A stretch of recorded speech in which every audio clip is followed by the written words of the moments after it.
Good evening, friends. I'll be talking about natural heritage and geotourism in India.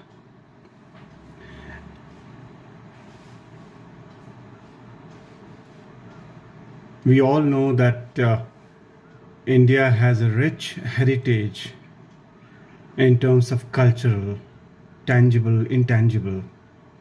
But besides that, we do have a very, very rich treasure trove of natural heritage. And that natural heritage, in the form of geological marvels, marvelous geological monuments,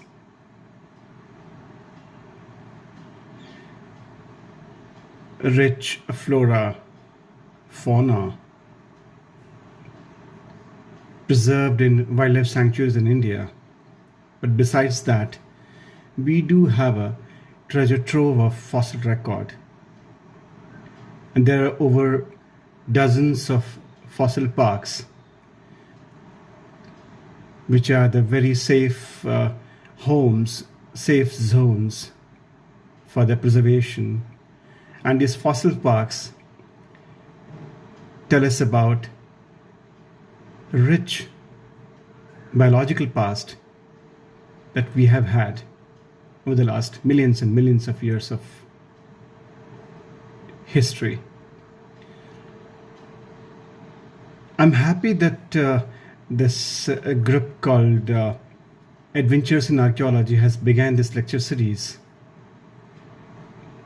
through which we will have a number of lectures delivered on the topics of as diverse as the branches of archaeology are. And I look forward to very, very interesting discourses in coming days. So my very best wishes to Adventures in Archaeology, and I congratulate them for a nice beginning during lockdown period. Ayyappa.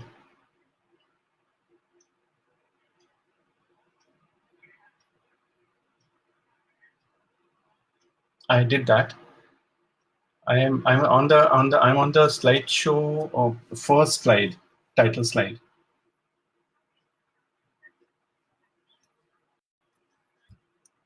Can you see the next one? Do you find next one?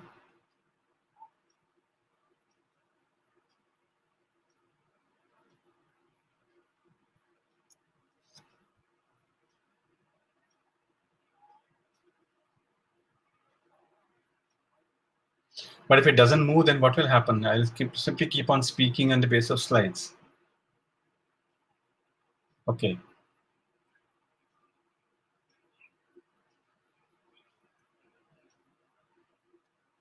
Okay, should I speak something? Yeah, okay.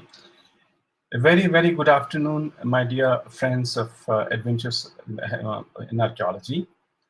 It's pleasure sharing thoughts and ideas about the natural history, natural heritage, and geotourism in India.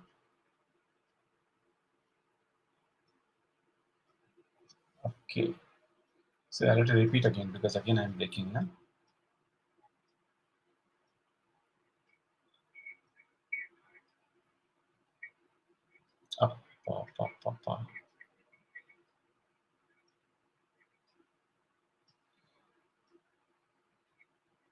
Okay, fine. So I'll continue as if nothing has happened, and I'll continue as if nothing had happened or going to happen. You'll intimate me. Yes. Okay. Then should I start? All right. Yes. Yeah. Thank you so much.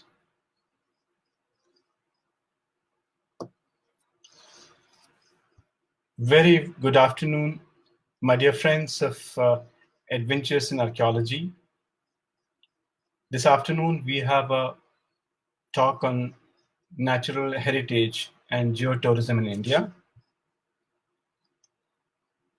The topic is certainly concerning all of us, especially in the context of the current circumstances of climate ecology and in many more discussions that go around today. But before I begin on the issue of geotourism, I think it's necessary for us to know the definition of what exactly geotourism means. So if I had to put them in a sentence, I would say the provision of interpretative facilities and services to promote the value and societal benefit of geological and geomorphological sites and their materials, and to ensure their conservation for the use of students, tourists, and other casual recreationalists. Looking at this aspect of heritage, it is necessary for us to be able to differentiate between heritage that is cultural and heritage that is considered natural. When we say cultural heritage, we have two categories. One is tangible cultural heritage, which includes movable cultural heritage, that is paintings, sculptures, coins, manuscripts. Immovable cultural heritage includes monuments, archaeological sites. Underwater cultural heritage includes shipwrecks, underwater ruins, and cities, while intangible cultural heritage pertains to oral traditions, performing arts, which includes all music, dance, drama, and rituals. But when we come to natural heritage, it directly pertains to geodiversity, natural sites with cultural aspects such as cultural landscapes, physical, biological, or geological formations, which we are concerned with when we discuss of natural heritage. Murray Gray has given a very good definition for geodiversity.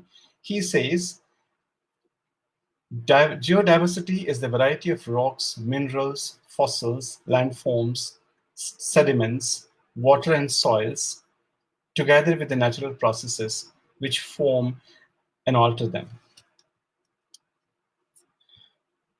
Cultural heritage, of course, as we have seen before, we have multiple examples before us, such as a prehistoric stone tool, or a Harappan seal, or gold coin, or a manuscript, or even painted pot, or on the extreme right that we see a beautifully illuminated temple of Tyagaraja at Thiruvarur. But when we think of natural heritage, the most important component besides geological formations, physical features, comes before us is wildlife, vegetation, and of course, bones. We have hundreds of wildlife sanctuaries in India today, rich repertoire of animals, wild animals, and one of the finest abodes for the animals, which have shrunken to great extent, of course, for the reasons known to all of us. So the conservation of natural heritage is equally important and has to continue on a stronger footing. Interestingly, natural history finds very prominent position in entertainment sector. Hollywood has brought out some of the finest movies, animated movies on animals, prehistoric animals, living ones as well. Finding Nemo, Ants, Ice Age, Jurassic Park, Lost World, and series of parts, part 1, 2, 3 of Jurassic Park. They all tell us about interesting marriage between natural science, natural history and art, and science together. It's one of the finest manifestations of natural history with piece of art that we see in the films. Caricature, of course, is on the forefront. The dinosaur caricature is very, very recreational, with tremendous sense of humor, and that allows us to explore the possibilities and how the fables tell us about the moral values coming from animals. We find something very similar to that, and that glues us to the caricature on dinosaurs. But when we come to the next one, that is how do we understand which is older, which is younger? And Earth through time is a most important segment of our subject of natural history.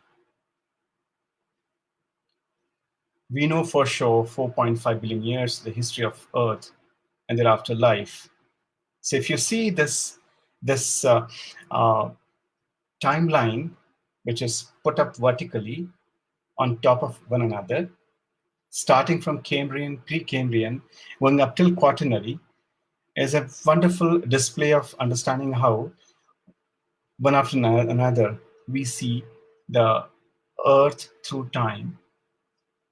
And in that, the Jurassic draws attention of most of us for dinosaurs, the most discussed animals. And then, of course, thereafter, the mammoths also find equally important position into that.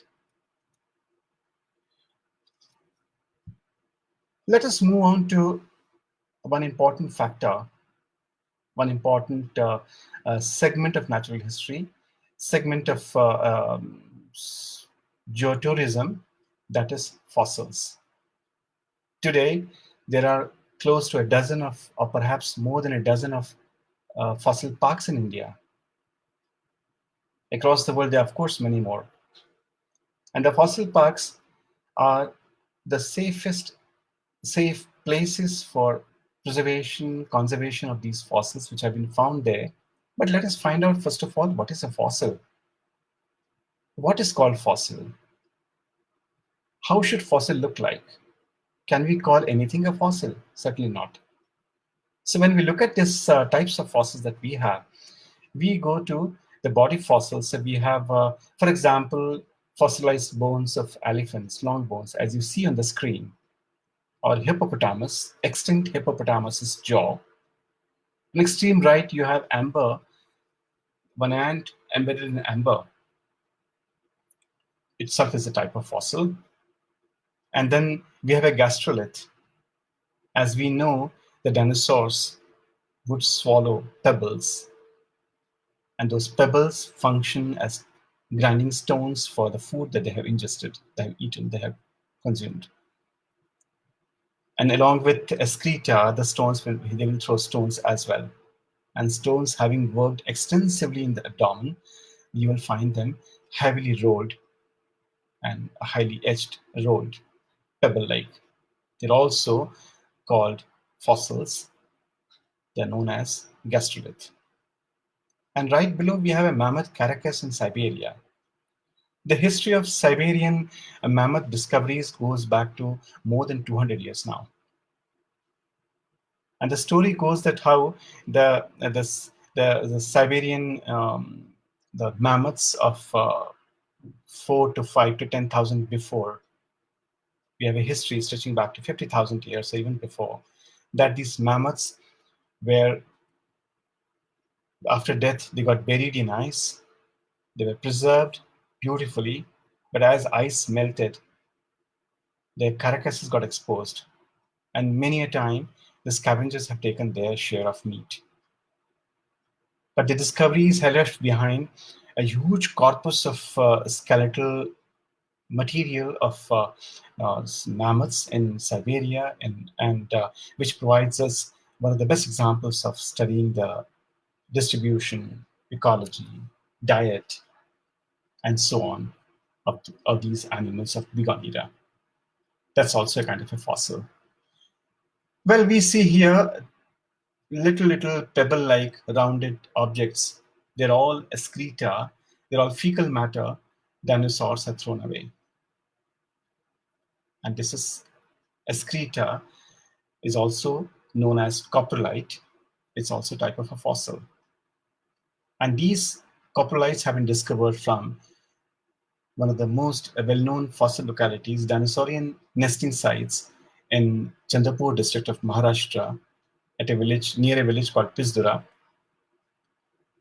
followed by another type of a fossil is fossil footprints, tracks and trackways. The picture before you is of a World Heritage Site of Fumania near Barcelona, where the entire flat surface has gone vertical, and you can see multiple prints of footprints of variety of dinosaurian species. And the study carried out by footprints, tracks, and animal behavior, which goes hand in hand, that we can make use of the analogy and also the trackways. Study of trackways has emerged as one of the most important field of research in paleontology, but that's also a type of a fossil. Let's move on to another type of a fossil, which is called rock art. Rock art, painted fossil record. These paintings have been done by early man some 12, 13, 15, 16,000 years ago. They certainly reflect the contemporary animal world and ecology landscape, and they certainly deserve to be called as fossil record painted. But before we move on to the fossil parks and their distribution across the country and their importance, it is imperative for us to know that what lies underneath in India, what lies there, what kind of what kind of fossil types, what types of ancient materials of ancient animals that has been preserved and discovered from various parts of the country. So I draw your attention to this Vastan lignite mines of Surat, Gujarat, where for about 10 to 15 years, extensive work has led to discovery of variety of species of different animals from lignite mines. And they tell us about the Eocene fauna. And very recently also, we have come to know a very interesting fact that all the horse group, that is Parasitoctila, odd-toed ungulates, they seem to have their ancestors originating in this part of the world. It's a very interesting interpretation that has emerged in the last couple of years. And that stands as an important testimony to how the fossils entail such a long story of evolution, distribution, migration, once they're examined extensively, critically. Let's move straight away to different fossil localities in the country. And then we will see how the fossil parks have been brought out on those places over the last more than 60 to 70, rather I would say 80 years in the history of natural history of India. The slide before you is about the Karevas of Kashmir and Shivalis in Northwest India. There are no political boundaries drawn, but you can see number of names: Ramnagar, Pinjore, Saketi, Haritalangar, Parmandal, Kanpur. They're all sites of the sites in Kashmir of Gandarkal, Zangam, Shopian, Sombor, Anantnag. They're all of Karevas of Kashmir lake deposits where the fossils have been discovered. And then you have Ramnagar and Haritalangar, Chakrana, Saketi. They're all Pinjore. They're all pertaining to middle and upper Shivaliks, lower middle and upper Shivaliks. And the history about these sites will be discussed a little later.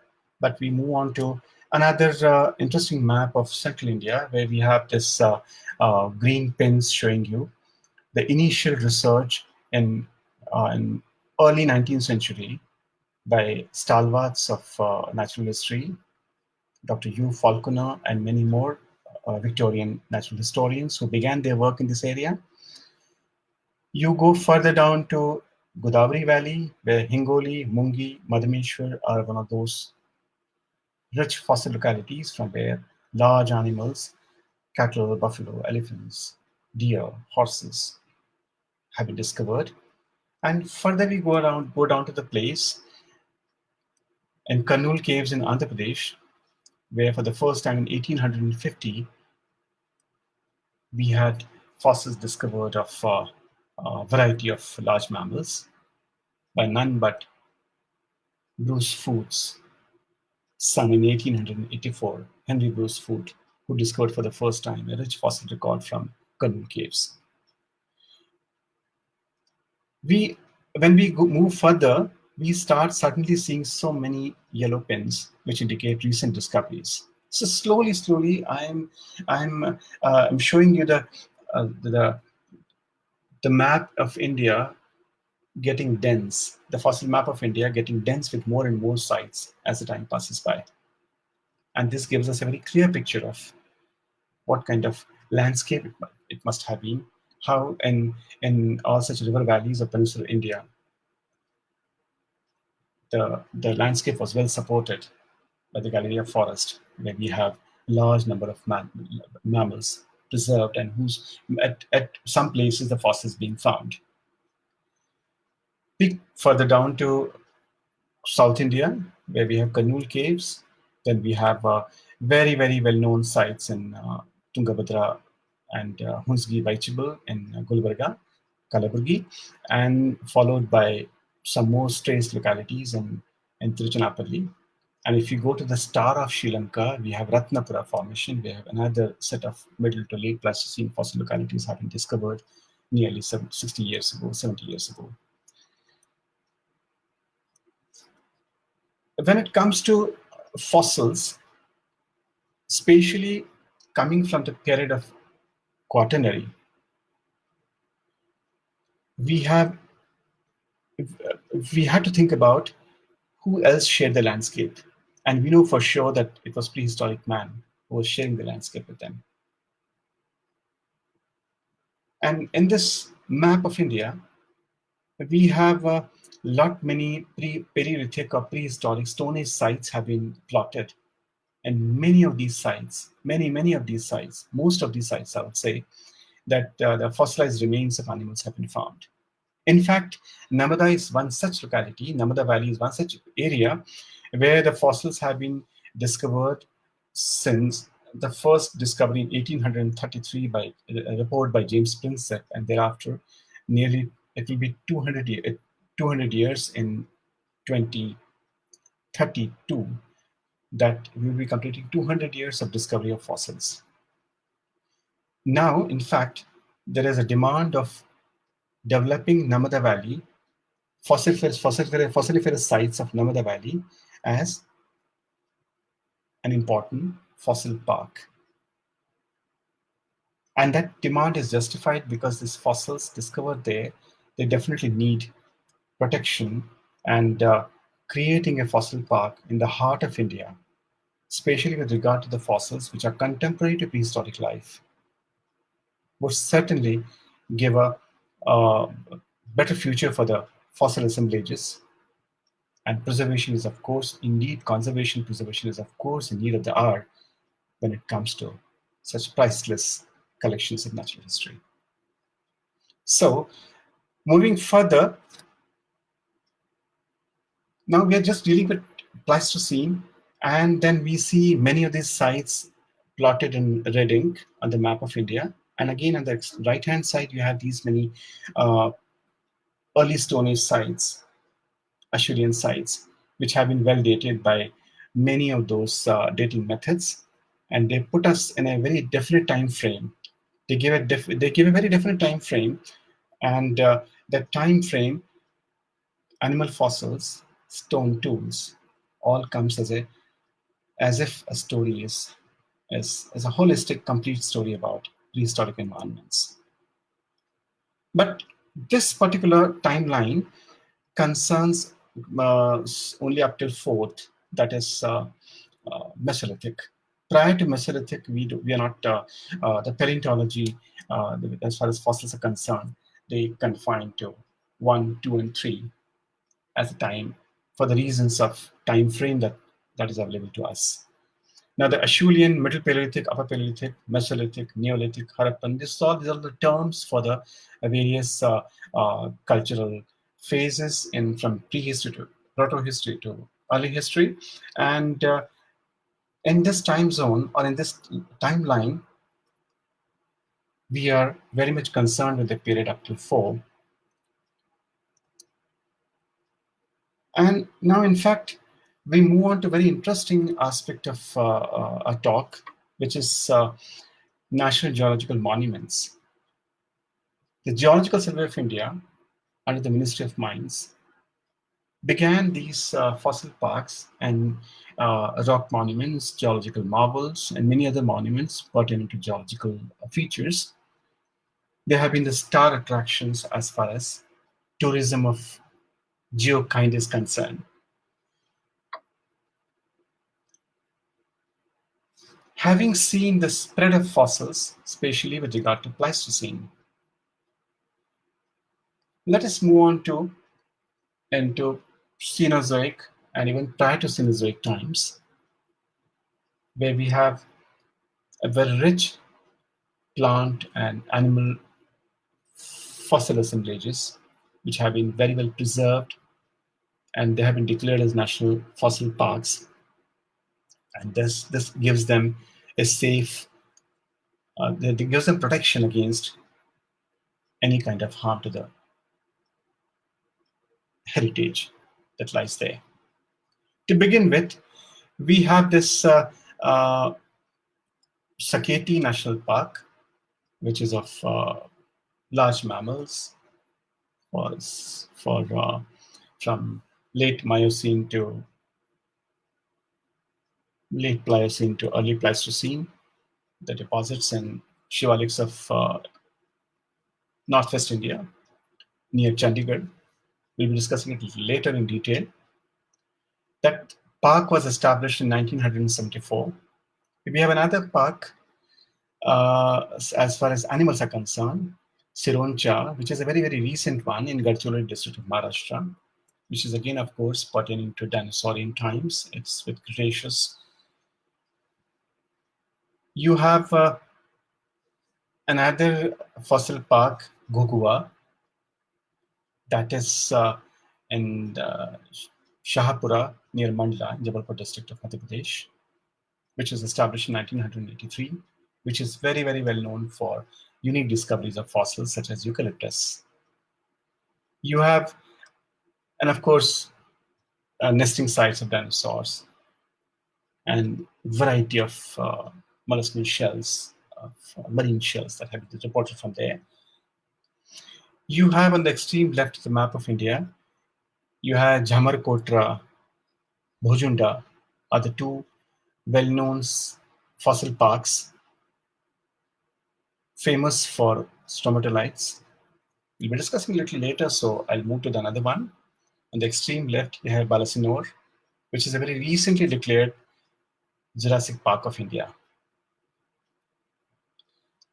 Balasinore is known for a fabulous fossil record, perhaps the largest clutches of eggs, dinosaurian eggs that have been reported from there.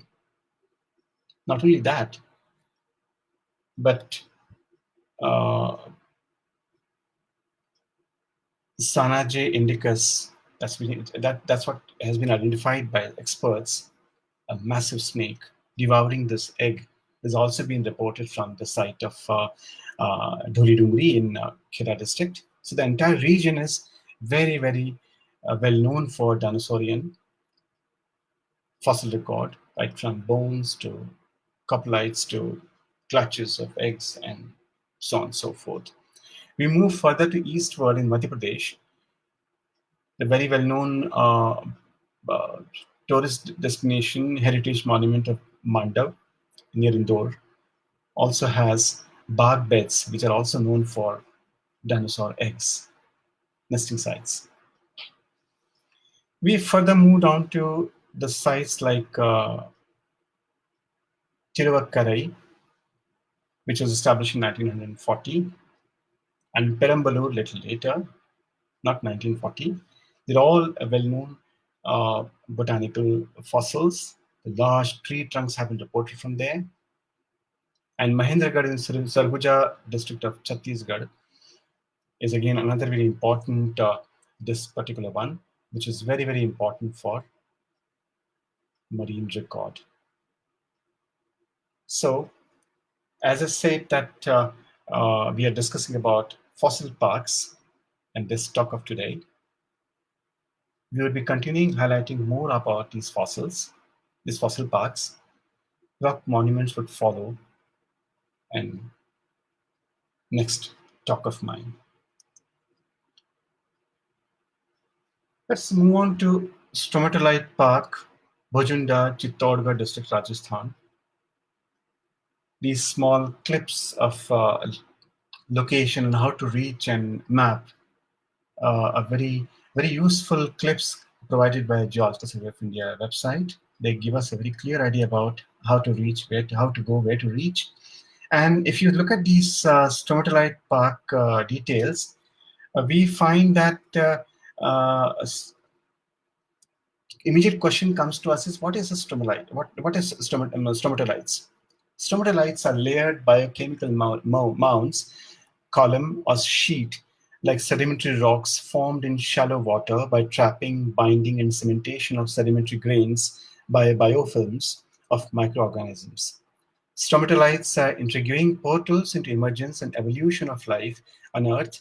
A small piece of stromatolite encodes biological activity spanning thousands of years. Thus, they can be termed as Earth's oldest fossils, dating 3.5 billion years ago. Now, interestingly, such massive sheets have been reported from the site of Bhojunda, which has been eventually declared as fossil park. So these abandoned colonies of cyanobacteria and so on, we find them into wonderful shapes, wonderful forms. Another stromatolite park that you come across at Jhamarkotra in district Udaipur, Rajasthan. These are the important relics for us to know of what has been there in the distant past, much, much distant, much remote past, even prior to the stages of evolution which led to appearance of larger vertebrates. When we move to the next one, that is Mahendragarh Sarguja district of Chhattisgarh, we have a park called Marine Gondwana Fossil Park. If you look at this here, you come across interesting Paleozoic and Permian Pennsylvania, and of course that's an American term for the locality there, Permian. It is a unique exposure of fossiliferous marine Permian rocks of Talcher Formation belonging to Gondwana support group. It is exposed for a length of about 1 kilometer upstream to the confluence of Hasdev River and Hasyanala. A marine fauna is represented by dominance of pelecypods, namely brains like Eurysdema and Avilopecaton within shale besides bryozoans, crinoids, and foraminifers.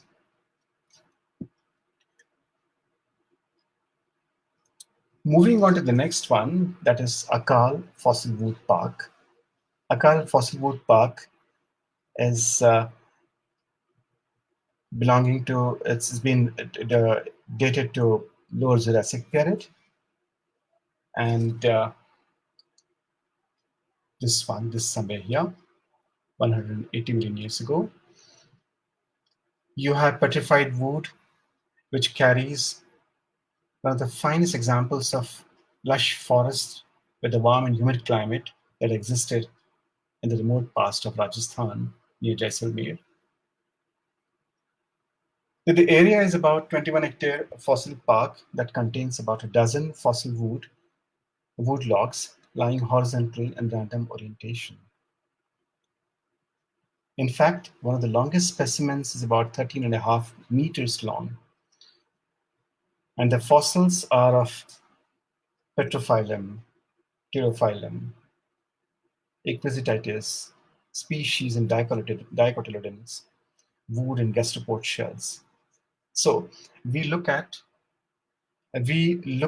this as the finest signatures which one can experience visiting the site of Akal Fossil Wood Park in terms of understanding the paleoflora, paleovegetation. Akal Fossil Wood Park is also having a very large abundance of marine shells also in between. So we are interacting with a very different landscape that has led to formation of these rich fossil record here.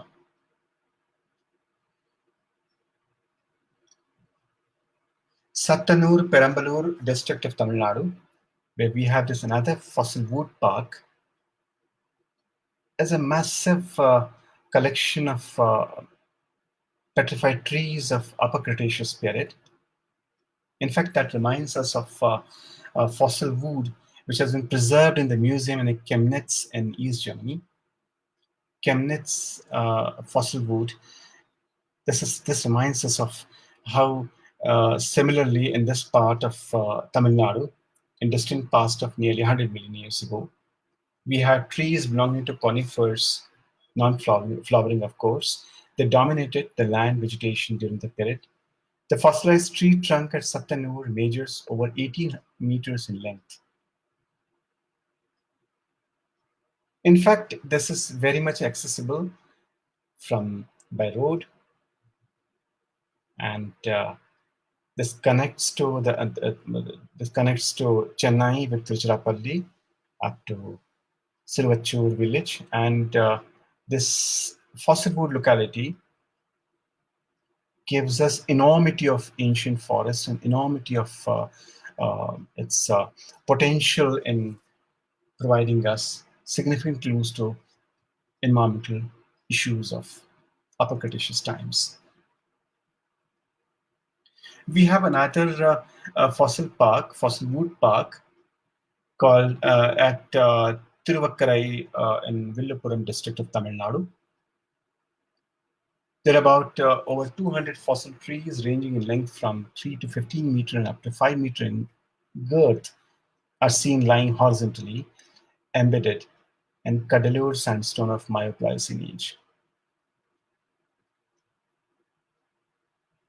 Now this is another interesting example because as we proceed in time, now we are moving towards Miocene and Pliocene.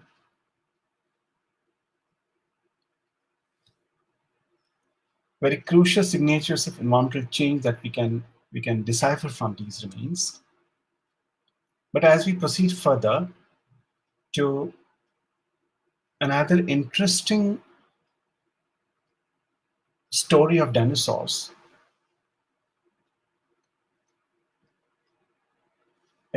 it's astounding discoveries that we come across and we hear the stories about. We know that Captain Sleeman, who is known for eradicating Thagaris in central India, in Jabalpur in 1828 or 9. This Captain Sleeman was the first person to discover titanosaurs bones from Jabalpur. The region around Jabalpur is, of course, known for dinosaurian fossil fauna. But when we see this map of India showing practically peninsular India, the map is studded with symbols showing bones, footprints, isolated dinosaur egg sites, nesting of dinosaur in eggs. It gives us a very clear picture of about how, at that point of time, a true peninsula surrounded by a massive water body of the sea, what really happened and how did the dinosaurs move around in this region.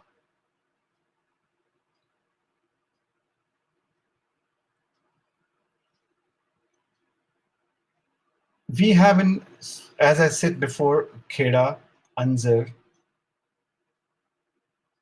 Chalod, Dahod, Jhabua, Bagh,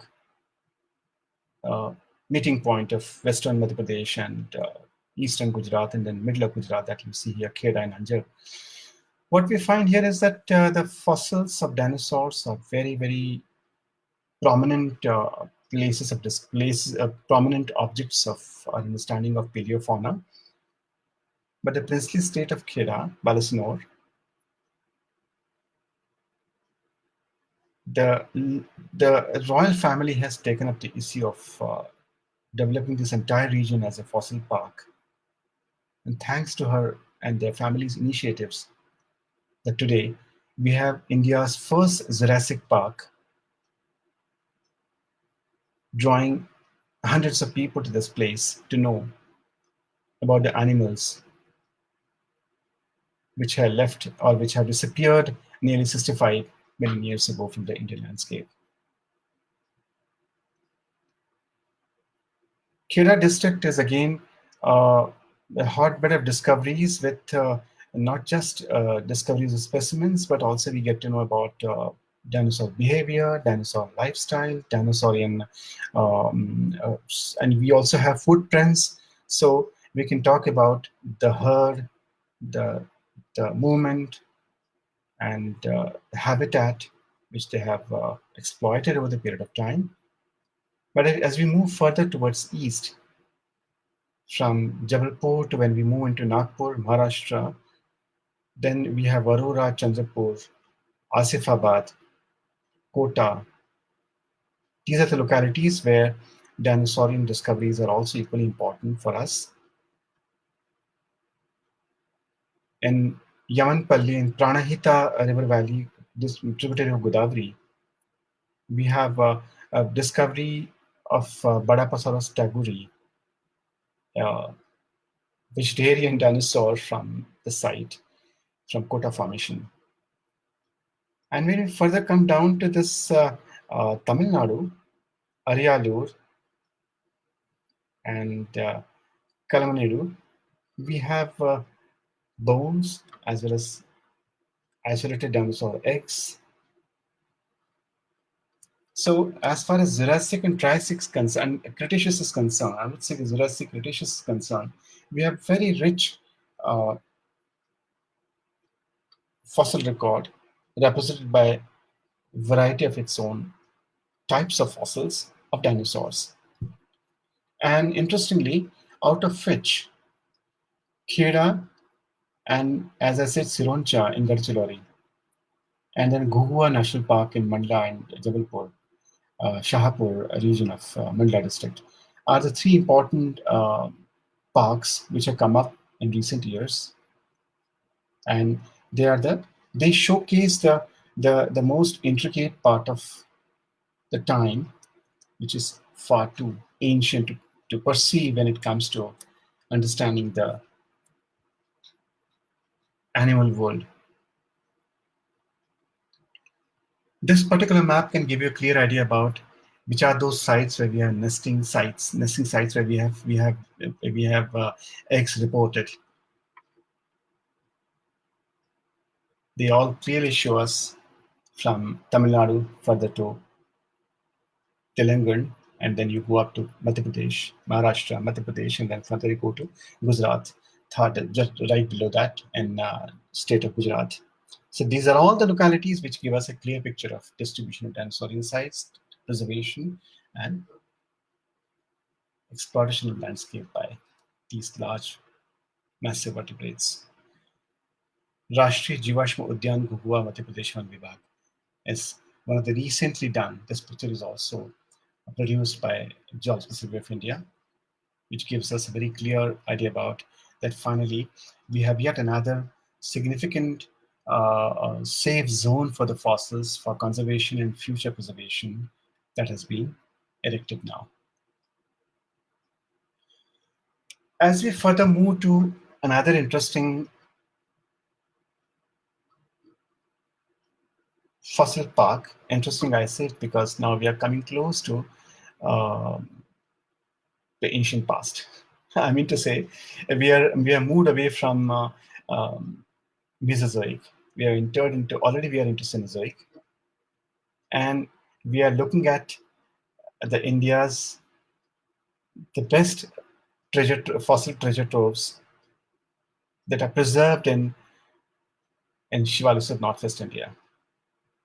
Now, this particular fossil park, which is called Saketi Fossil Park or Shivalik Fossil Park Saketi, it is about 5 kilometers northeast of Kala Am or Kala Am Bikramabad Road, and about 22 kilometers southwest of Nahan, which is the district headquarters of Sirmaur district of Himachal Pradesh.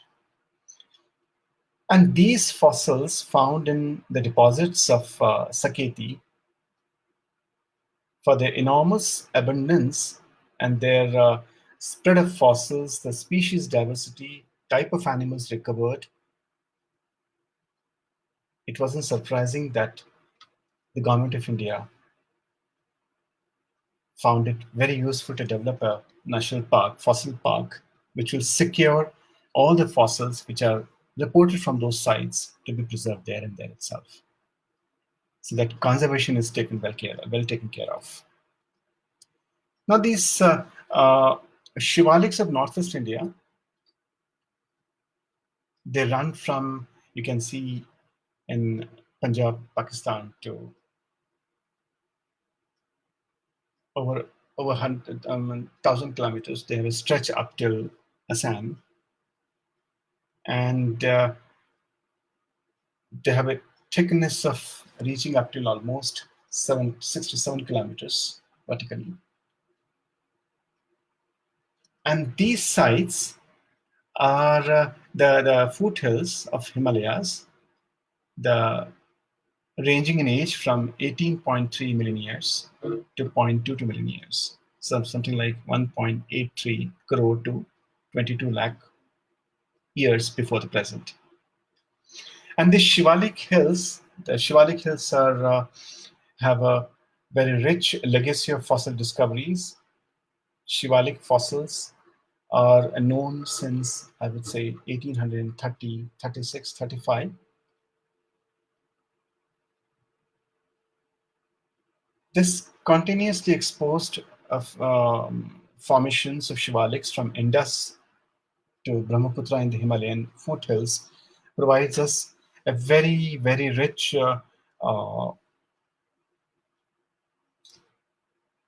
zone of fossils. Thick sediments have encased them, preserved them for such a long period of time, and that gives us a very rich fossil record, both in terms of time, temporal range is large, species diversity is huge, enormous, thereby providing us very significant clues to the habitat, ecology, environment as far as Shivaliks are concerned, as far as the period between 18.3 to 22 million years is concerned, 0.22 million is concerned.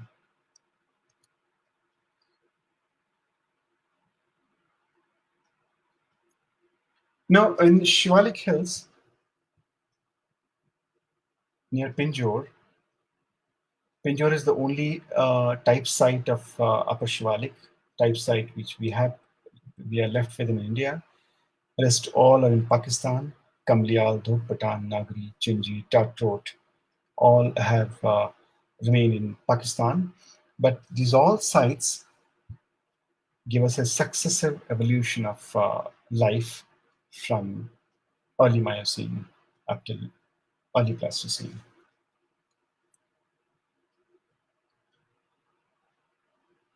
The discoveries of fossils from Shivalik Hills of Northwest India are credited to these two people, Dr. Hugh Falconer and Dr. Prof. Cotley initially. And Dr. Falconer's discoveries began with after he joined as a superintendent of botanical gardens Saharanpur. He began his explorations, and he, in his 15 to 17 years of his stay in India, he brought out massive collection of fossil vertebrates And those fossil vertebrates are diverse in species. Hippopotamus, evolutionary species of elephants, giraffe, gigantic forms of giraffe and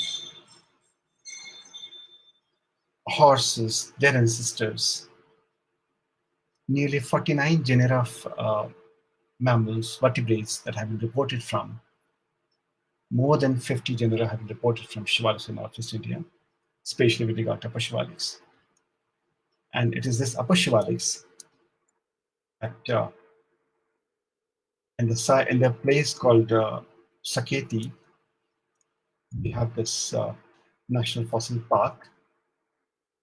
If you move into the National Fossil Park, you will come across the models prepared. The models are large models of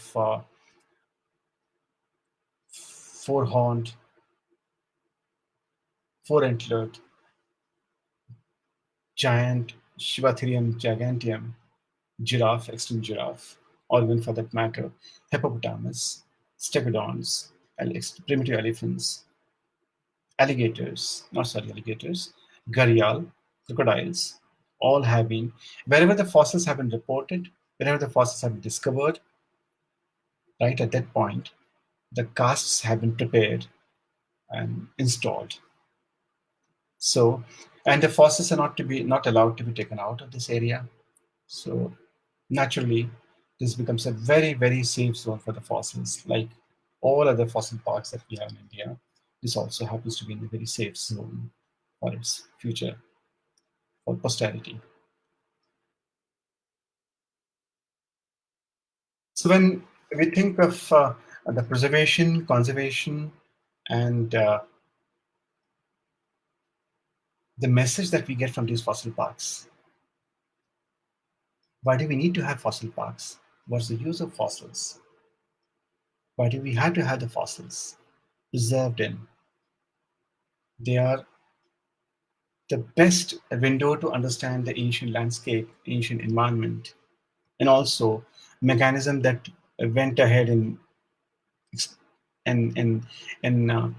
uh, disappearing variety of mammals, vertebrates, variety of plants, variety of plant species. So eventually,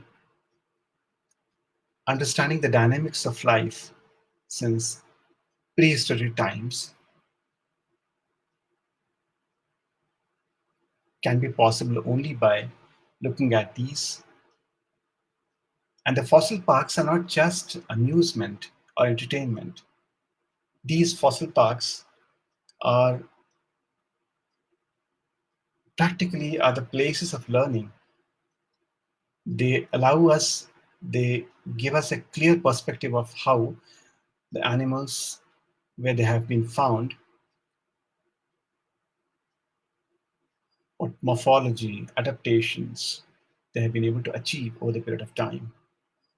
Or perhaps understanding the diversity, because biodiversity is a very, very crucial issue of today. We talk of preservation of biodiversity. And if you stretch this biodiversity in the slice of time into Cenozoic, or even think of Mesozoic diversity, this gives us very, very interesting, clear picture about how life has been, what challenges the ancient life has met with, and how successfully many of those forms have continued, and they turned out to be ancestors of today's wild fauna as well as livestock.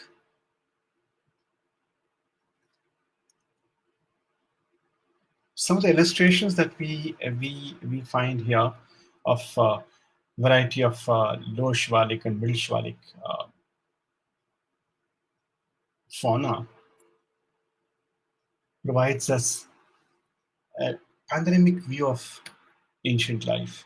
And I think that becomes a reconstruction environment, also allows us to understand how the paleo communities have successfully gone through in time and left behind. repertoire of fossil assemblages. To commemorate centenary celebrations of establishment of Geological Survey of India,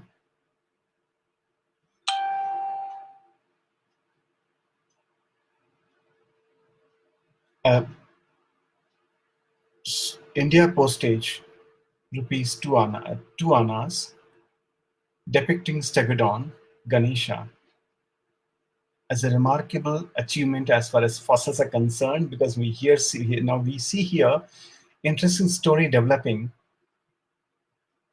which takes fossils into philately.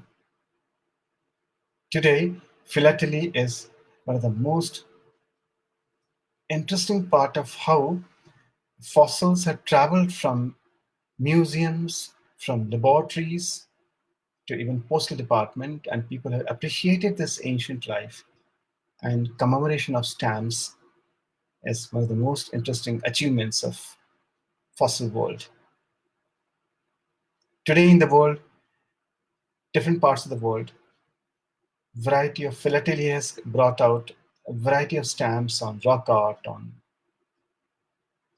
plant species, on minerals, on variety of animal fossils, which tells us about a beautiful amalgamation between natural history and the value that they have with respect to understanding, appreciating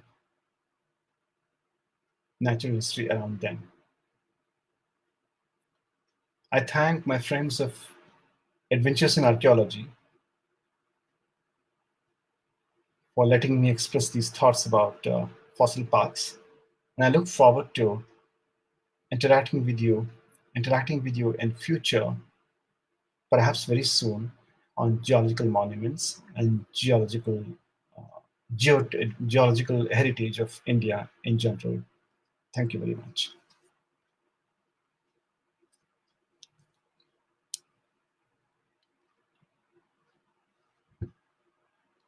Well,